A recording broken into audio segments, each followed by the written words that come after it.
Okay, let's jump in. Think about that moment, and maybe you felt it. This huge calling, right? Like you're meant to be a missionary. It's powerful. Totally. But then almost instantly, the practical stuff hits you. And the big one is often, how on earth is this going to be funded? Oh, absolutely. That's a super common and understandable question when you're looking at a big leap of faith like that. Yeah. The money side, the support, it's naturally going to be right there at the top of your mind. Exactly. And that's precisely what we're diving into today. You've pulled together some really amazing stories, some great advice on funding missionary work. Yeah, there's a lot here. So our mission really is to unpack all that.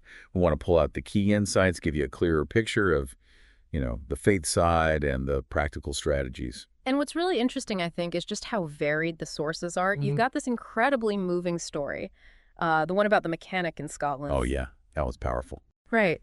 And then right alongside it, you have really practical stuff about managing debt, even thinking about retirement as a missionary. Which you might not even consider at first. Exactly. It just shows it's a complex thing, lots of different angles. Okay, so let's start with that Scotland story. Really grabbed me. The person telling it has car trouble, right? And they meet this mechanic, Bill. And Bill shares this wild story about a missionary family, Steve, his wife, kids. Their car, a donated one, had just died. Yeah, and what hits you first is just how unlikely it all seems. I mean, okay, a donated car breaking down, that happens. Sure. But then Bill, the mechanic, and he wasn't a believer back then, he starts looking for a used engine. Something he says was like finding a needle in a haystack. Right, super rare. And he finds one, just across town. The timing, though. Yeah. That's the crazy part. Because this missionary family, they were really struggling, like down to their last 200 pounds. Exactly, 200 pounds, yeah. And it was specifically set aside for taxes. They were, pretty down about how they'd ever pay for this car repair. I can only imagine. So here's where it gets, well, really significant. They go to bed that night, feeling pretty low, finding it hard even to pray about it. Understandable. But the next morning, mail comes super early. And in it, just a plain brown envelope. No note. Nothing. Nothing. No return address, just cash. 200 pounds. Yeah. All in 20-pound notes, the exact amount they needed for the engine. Wow. Okay, that's more than just coincidence, surely. Well, that's what Bill started thinking. See, he knew these missionaries. They were teaching his own kids at a Bible club for free. Ah, okay. So there's a connection. Right, and he puts two and two together. He sees this money showing up, exactly the right amount, exactly when needed. And he thinks, maybe this God they talk about. Maybe there's something to it. So it wasn't just about the money for him. No, it led him to ask Steve this really profound question, like, if your God provided this money like this, maybe this faith you're teaching my kids is actually real. And what happened then? Well, Bill, remember, not a believer, he tells the family he'll fix the car for free, but on one condition. They had to take him and his whole family to church with them. Seriously? Yep. And they did. And the story goes, that led to Bill converting, his whole family becoming believers. Just incredible. From a broken car engine to transformed lives. That's an amazing illustration of how provision and faith can intersect in ways you just wouldn't expect. It really is. And Bill's question, the one he poses to the listener through the original narrator, Right. it's so direct. Remind me. You think that says anything to you this morning about money?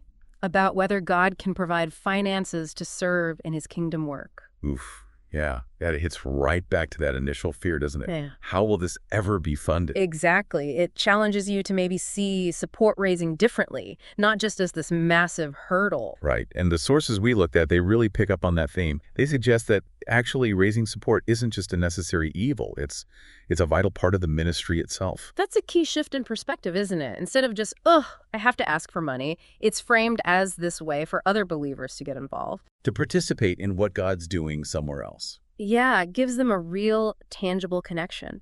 And it's not just about the money coming in. The sources stress how God uses that whole process. The asking, the waiting, the trusting to grow the missionary's own faith. Develops patience, Yeah. sensitivity. It's spiritual formation, really, for everyone involved. And if you look biblically, the sources point this out too.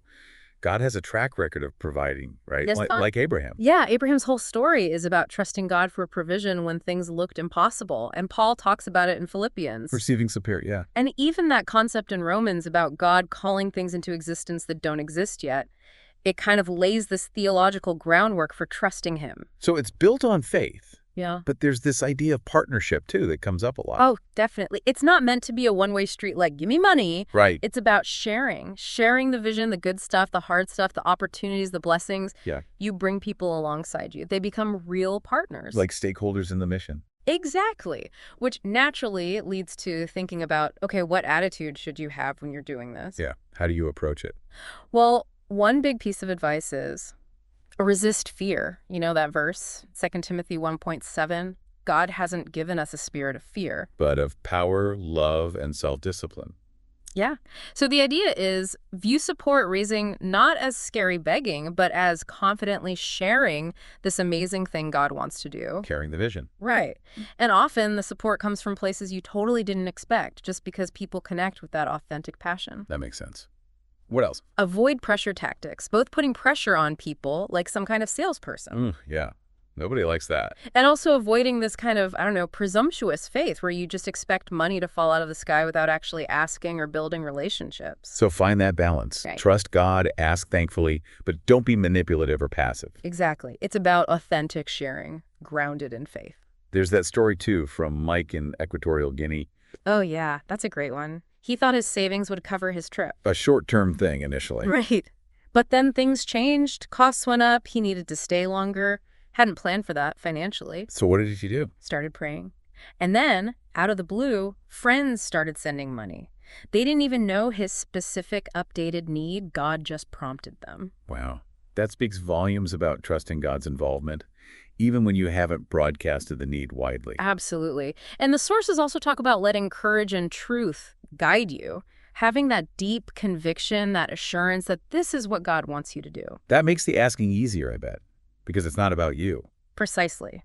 You frame it as people giving to God's work through you. You're just the channel, the steward. Yeah, that shift is important. And other truths come up too, like it's a privilege to be part of God's work. Living simply is important, especially reflecting the community you'll serve. Putting your own resources in first. So commitment. Right. And just recognizing God strategically uses his resources. It's all part of his bigger plan. They also mention it's good practice for difficult conversations. Yeah, that's an interesting angle. If you can learn to talk openly about something sensitive, like financial needs for ministry. It might make it easier to talk about other tough things, like sharing your faith. Kind of builds that muscle, you know? Okay, but let's tackle the elephant in the room. Yeah. That feeling that raising support is just, well, begging. It's a common feeling for sure, but the reality is something like, 80% of missionaries from faith-based agencies raise their own support. So it's the norm, really. It's a standard, proven model. And think about that story in Matthew 17.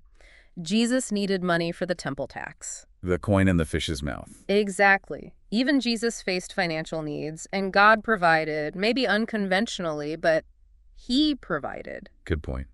And John's story is relatable, too. He hated the idea at first. Yeah, he really saw it as begging. But then he had this shift. He realized it was actually the best way to share his vision for reaching youth in Japan. And to build those partnerships we talked about. Right. Which leads to that other concept, the missionary as a mission mobilizer. Okay, unpack that a bit. Instead of just asking for support, you're inviting people to participate. You're mobilizing them to be part of the mission overseas through their giving and praying. So it's less, can you give me money, and more, do you want to be part of what God is doing here? Exactly.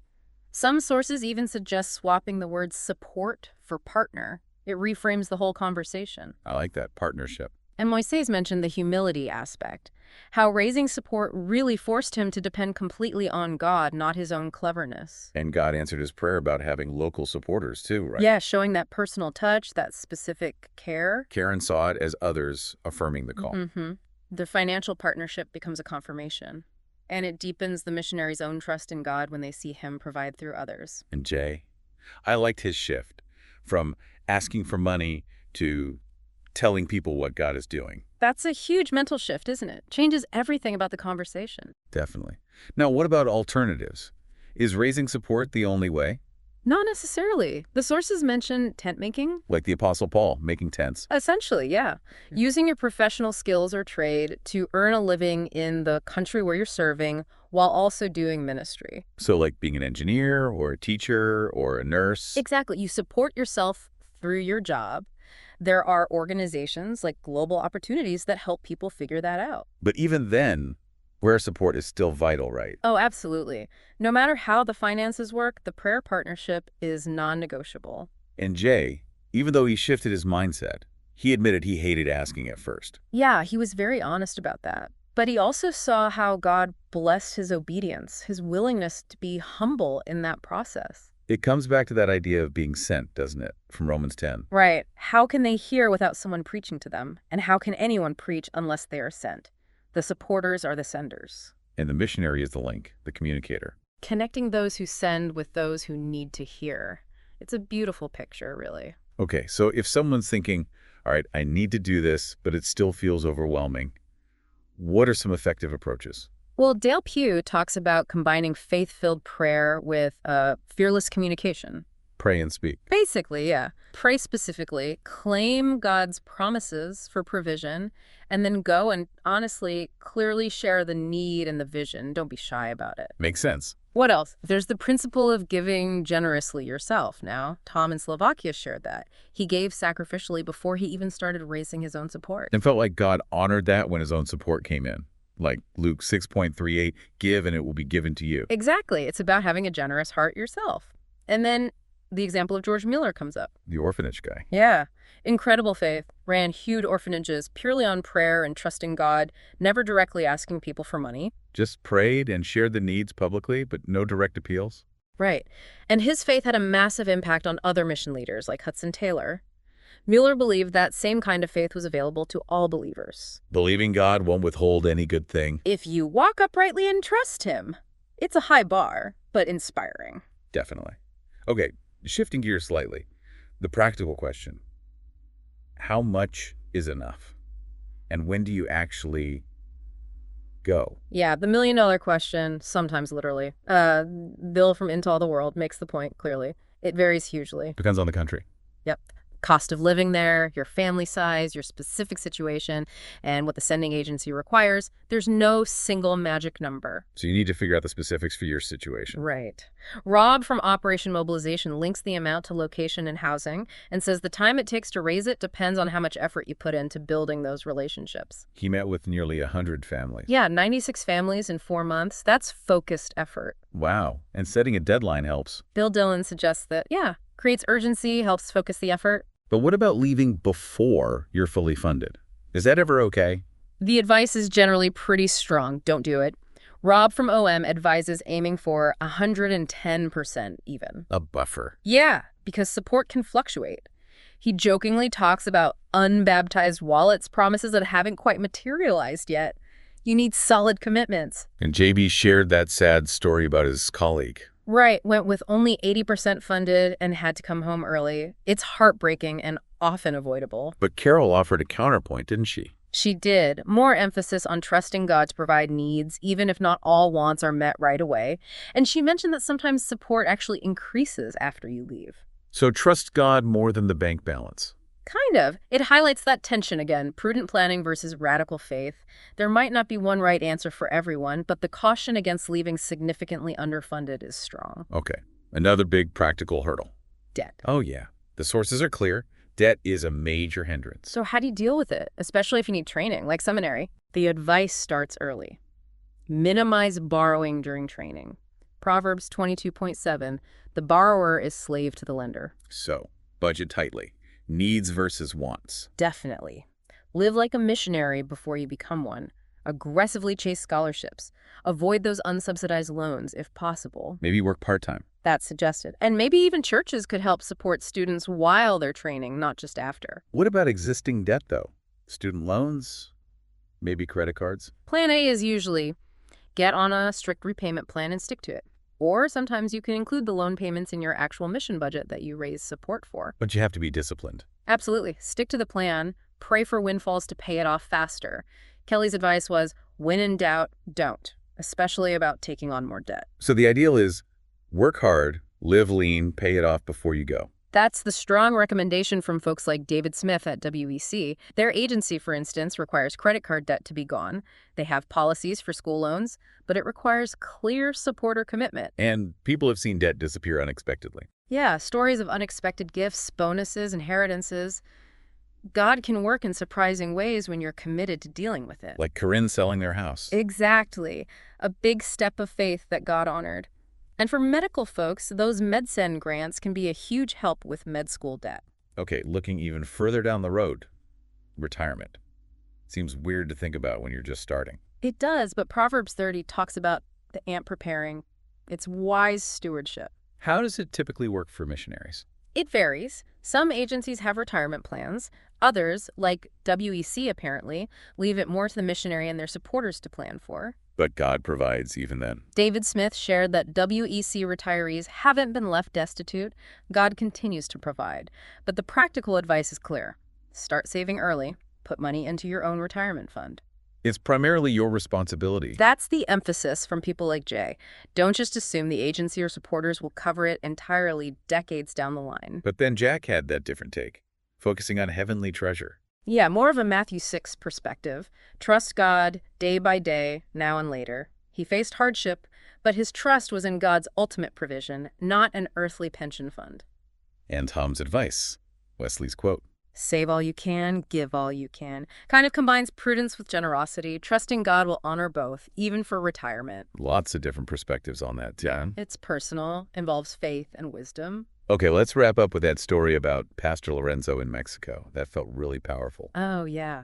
Building a church in the slums, Maniadero, with basically zero funding to start. Just a vision. Exactly. And 3 big principles came out of his story, things that apply way beyond just his situation. What were they again? Vision attracts resources. When people see a clear, compelling vision, they're often drawn to support it. Makes sense. Number 2. Sacrifice inspires participation. When people see the leader making genuine sacrifices, it motivates them to get involved, too. Leads by example. Right.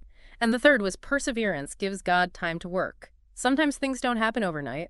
Sticking with it allows God's plan and provision to unfold. Vision, sacrifice, perseverance. Powerful. It really is. A great reminder that sometimes the biggest steps of faith start with seemingly nothing but trust. So as we kind of bring this all together, funding missionary work, it's clearly not just one thing. It's this mix, isn't it? Practical steps and real active faith. Absolutely. You've got the nuts and bolts of budgeting, debt management, planning. But woven through all of it is this constant call to trust God, to see his hand in it, to involve others through partnership. We've heard so many different angles, different pieces of advice, from handling debt, planning way ahead for retirement, all the way back to just trusting God for the next step, like that family in Scotland. Yeah, a real spectrum of experiences and wisdom. So maybe the question for you listening is, after hearing all this, these stories, these principles, there's one thing about funding, maybe one particular idea or story that's really sticking with you right now. What resonates? And maybe, just maybe, what's one small, practical first step you could take to explore that specific thing a bit further? Yeah, because it really does feel like a journey, doesn't it? This whole path of following a call. Yeah. The faith journey and the funding journey often seem to walk right alongside each other. Hand in hand, definitely.